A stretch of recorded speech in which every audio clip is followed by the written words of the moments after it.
सुप्रभात बच्चों। आज हम पढ़ेंगे रुचिरा द्वितीय भाग सप्तम वर्गीय संस्कृत पाठ्यपुस्तकम। इसमें हम पढ़ेंगे चतुर्थ पाठ हस्य बालकवि सम्मेलनम। सबसे पहले हम शब्दार्थ देख लेते हैं।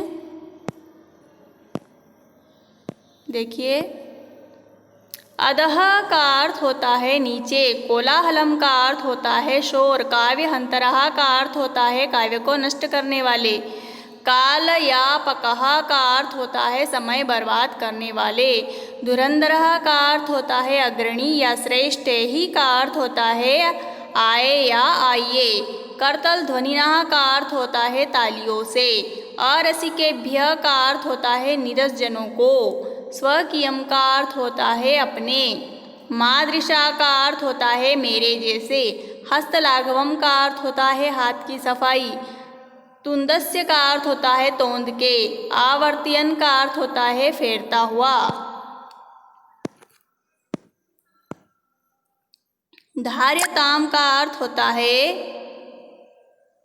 धारण करे, परान्नम का अर्थ होता है दूसरे के अन्न को, पौष्टिकः का अर्थ होता है पुष्टि देने वाला, प्रत्यार्पण का अर्थ होता है लौटाना या वापस देना, अविष्टम का अर्थ होता है बचा हुआ या शेष, उत्प्रेरितः का अर्थ होता है प्रेरित होकर, श्राव्यति का अर्थ होता है सुनाता है, भोज्य लोलुपम का अर्थ होता है खाने का लोभी।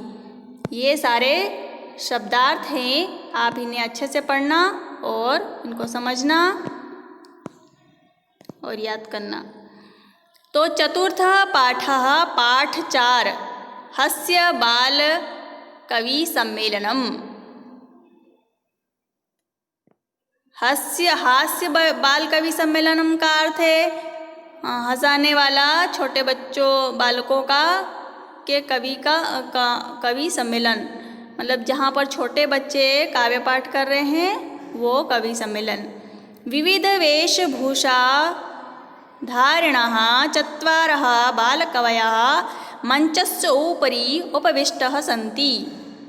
विविध यानी अनेक प्रकार के, वेशभूषा धारिणा यानी वेशभूषा धारण किए हुए, अनेक प्रकार के अलग अलग रंगों के कपड़े वस्त्र पहने हुए, चत्वारः यानी 4, बालकवयः यानी बालक कवि, मंचस्य मंच के ऊपरी यानी ऊपर, उपविष्टः सन्ति यानी मंच के उपविष्ट यानी बैठे, और सन्ति का अर्थ होता है अधः श्रोतारः हास्य कविता श्रवणाय उत्सुकाः सन्ति कोलाहलं च कुर्वन्ति। अधः यानी नीचे, और नीचे श्रोतारः यानी सुनने वाले, हास्य कविता श्रवणाय हास्य कविता को स्वर्ण करने के लिए मतलब सुनने के लिए उत्सुक, सन्ति उत्सुकाः सन्ति नीचे जो श्रोतागण हैं वो हास्य कविता को सुनने के लिए उत्सुक अर्थात खुश होकर कोलाहलम च कुर्वन्ति शोर कर रहे हैं नीचे जो लोग बैठे हैं। देखिए, संचालकः अलम कोलाहलेन, संचालक कहते हैं शोर मत करो, अद्य परमहर्षस्य अवसरः, आज बहुत हर्ष का विषय है या खुशी का विषय है, अवसर है। यत् अस्मिन् काव्य सम्मेलने काव्यहंतरा, इस काव्य सम्मेलन में काव्य का नाश करने वाले, काव्यहंतरा यानी काव्य का नाश करने वाले, कालयापकाश्च और समय को बर्बाद करने वाले, भारतस्य भारत के, हास्य कवि धुरंधरः, हास्य कवि धुरंधरः यानी जो हास्य कविता रहती है, हंसाने वाली कविता रहती है, उसमें धुरंधर यानी श्रेष्ठ, कवि धुरंधर श्रेष्ठ कवि समागतः सन्ति आए हुए हैं। एहि करतल ध्वनिनः वयम एतेषां स्वागतं कुर्मः। एहि यानी इनका तालियों की गड़गड़ाहट से हम सब स्वागत करते हैं या स्वागत करें। गजधर पहले कवि का क्या नाम है? गजधर। सर्वेभ्यो अरसिकेभ्यो नमो नमः। सभी अरसिकों को नमो नमः प्रणाम नमस्कार। प्रथमं तावद् अहम आधुनिकं वेद्यम। सबसे पहले मैं आधुनिक वेद्य यानी आधुनिक डॉक्टर उद्देश्य स्वकीयं काव्यं श्रवायामि। आधुनिक डॉक्टर के उद्देश्य को अपनी कविता में सुनाऊंगा या सुनाता हूँ। वेद्यराज नमस्तुभ्यं यमराज सहोदरा। यमस्य हरति प्राणान् वेद्य प्राणान् धनानि च। वेद्यराज हे डॉक्टर नमस्तुभ्यं यमराज सहोदरा। हे डॉक्टर यमराज के सगे भाई तुमको नमस्कार। यमस्तु हरन्ति प्राणान् वेद्य प्राणान् धनानि च। यमराज तो केवल प्राण हरते हैं, परंतु जो डॉक्टर होते हैं वो तो प्राण और धन दोनों को हरते हैं या दोनों को ले लेते हैं, लूट लेते हैं। तो ये सुनकर सभी लोग क्या करने लगे? जोर से हंसने लगे। सर्वे उच्च हसन्ति, सभी जोर से हंसने लगे। कालांतकः दूसरे कवि का क्या नाम है? कालांतक। अरे वेद्यस्तु सर्वत्र परंतु नाते मादृशा कुशलः। अरे डॉक्टर तो सब जगह है परंतु मेरे जैसा कुशल नहीं है। जनसंख्या निवारण ममपि काव्यम इदं श्रवणन्तु भवन्तः। जनसंख्या निवारण ममपि यानी कि जनसंख्या का निवारण करने वाली या जनसंख्या को कम करने वाले मेरा निवारण करने में मेरे समान कुशल नहीं है, ऐसा कहता है। ममपि काव्यम इदं श्रवणन्तु भवन्तः। मेरा भी यह काव्य सुनिए, मेरी भी यह कविता आप सुनिए। ऐसा कहता है कि अरे डॉक्टर तो सब जगह होते हैं परंतु जनसंख्या निवारण में मेरे समान कुशल नहीं होते, आप मेरी भी कविता सुनिए। फिर कहता है, कविता पाठ करता है। चितां प्रज्वलितां दृष्ट्वा वेद्यो विषये म गतः। नाहं गतो न मे भ्राता कस्येदं हस्तलाघवम्।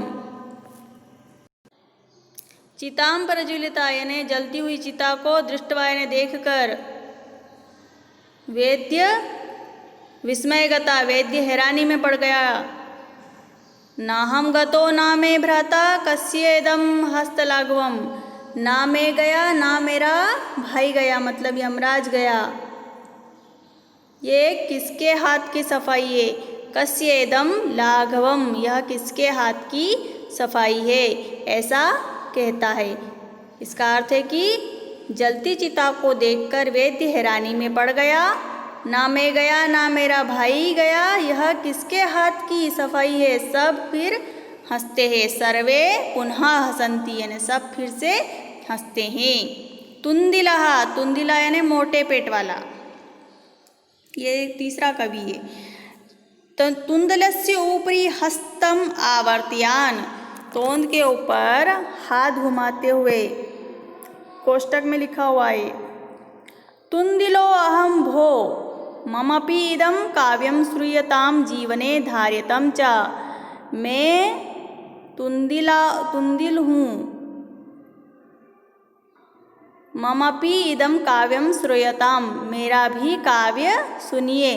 जीवने धार्यतम च, और जीवन में धारण करिए। यानी क्या कह रहा है कि तुंद के ऊपर हाथ फेरते हुए क्या कह रहा है कि मैं तोंदू हूँ। अरे मैं तोंदू हूँ, मेरा भी इस काव्य को सुनिए और अपने जीवन में धारण कीजिए। क्या है इसका काव्य? परान्नं प्राप्य दुर्बुद्धे मा शरीरे दया कुरु। परान्नं दुर्लभम लोके शरीराणि पुनः पुनः।